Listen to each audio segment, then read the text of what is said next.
देखो, हमारे राष्ट्रीय अध्यक्ष जी और हमारे सहयोगियों ने, निषाद जी ने बहुत आर्टिकुलेट किया है। एनडीए 403 के लिए चुनाव लड़ रहा है। बहुत धन्यवाद। अभी आपको मिलेंगे मित्र लोग।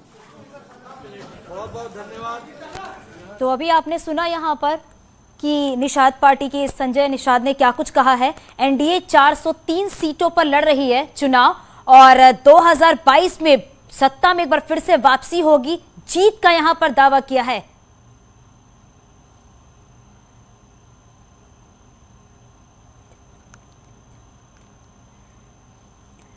तो अनुप्रिया पटेल ने भी अपनी बातों को यहां पर रखा है कि किस तरीके से प्रदेश में विकास हो रहा है और आगे भी प्रदेश में विकास होगा।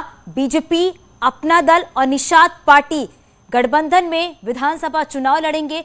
हालांकि यहां पर उम्मीदवारों के नामों का ऐलान नहीं किया गया है क्योंकि जो लिस्ट जारी होने वाली थी वो लिस्ट जारी नहीं किया गया है, लेकिन यह कहा गया है कि 403 सीटों पर विधानसभा चुनाव लड़ेगी एनडीए, इस बात का यहां पर जिक्र किया गया है। और निषाद पार्टी की तरफ से संजय निषाद ने भी अपनी बातों को यहां पर रखा है कि प्रदेश में किस तरीके से विकास हो रहा है और आगे भी किस तरीके से विकास होगा। और बड़ी खबर आपको बता दें कि एनडीए 403 सीटों पर चुनाव लड़ेगा। 403 सीटों पर एनडीए चुनाव लड़ेगा, इस बात को यहां पर कहा गया है। विधानसभा चुनाव को देखते हुए एनडीए की तरफ से कहा गया है। आपको बता दें कि बीजेपी की तरफ से 403 सीटों पर चुनाव लड़ा जाएगा। बीजेपी, अपना दल, निषाद पार्टी। हमारे सहयोगी पवन हमारे साथ फोन लाइन पर है। पवन, एनडीए 403 सीटों पर विधानसभा का चुनाव लड़ेगी, इसके साथ ही साथ जीत का दावा किया गया है। देखिए, आज की प्रेस कॉन्फ्रेंस करने का मकसद यही था कि एक संदेश दिया जा सके। पवन, आपको मेरी आवाज मिल रही है? जी, आपकी आवाज मिल रही है। तो चलिए अपने सहयोगी से जुड़ेंगे और उनसे बात करेंगे, लेकिन बड़ी खबर यही मिल रही है कि सहयोगियों के लिए अलग से सीटों का ऐलान नहीं, एनडीए 403 सीटों पर चुनाव लड़ेगा। हमारे सहयोगी जी पवन, आपको आवाज मिल रही है? तो बड़ी खबर तो यही है कि एनडीए 403 सीटों पर चुनाव लड़ेगी और इसके साथ ही साथ जीत का दावा भी किया गया है। जी बिल्कुल, जिस तरह से आज प्रेस कॉन्फ्रेंस करने का बीजेपी का और सभी सहयोगियों का मकसद ये था कि एक बार गठबंधन की घोषणा हो जाए, जिस तरह की सुगबुगाहट कहीं किसी तरह सुगबुगाहट ना रहे कि कहीं कोई समस्या तो नहीं है गठबंधन के बीच में। इसलिए आज गठबंधन की घोषणा औपचारिक तौर पर 2022 के उत्तर प्रदेश विधानसभा चुनाव के लिए बीजेपी और गठबंधन के सहयोगी अपना दल एस और निषाद पार्टी के द्वारा कर दी गई है।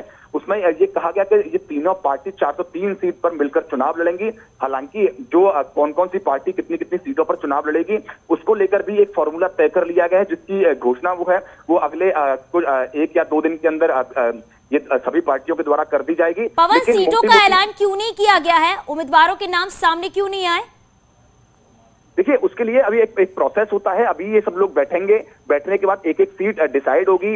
मोटे मोटे तौर पर संख्या तकरीबन डिसाइड कर ली गई है, लेकिन अब कौन कौन सी सीट पर कौन कौन सी पार्टी कहाँ कहाँ चुनाव लड़ेगी उसको लेकर एक थोड़ी सी चर्चा और करना और बाकी रह गया है। उसके बाद में उसकी अगले 1 या 2 दिन के अंदर उसकी घोषणा हो जाएगी। लेकिन एक जो गठबंधन का जो स्वरूप है वो उत्तर प्रदेश के अंदर बीजेपी और गठबंधन के सहयोगी ने घोषित कर दिया है कि अब ये तीनों पार्टियां मिलकर ही उत्तर प्रदेश विधानसभा चुनाव के अंदर मैदान में जाएंगी। पवन, क्योंकि फॉर्मूला तो तय हो चुका है, लेकिन सीटों का ऐलान आखिरकार क्यों नहीं किया गया है?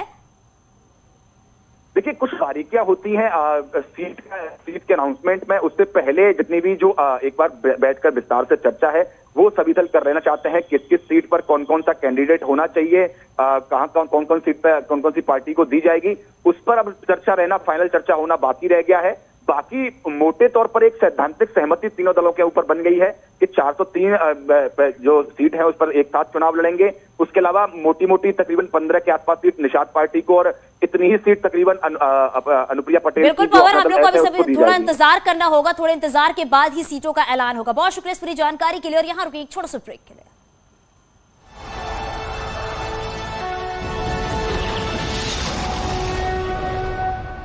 प्रधान के साथ संजय निषाद की बैठक, डिप्टी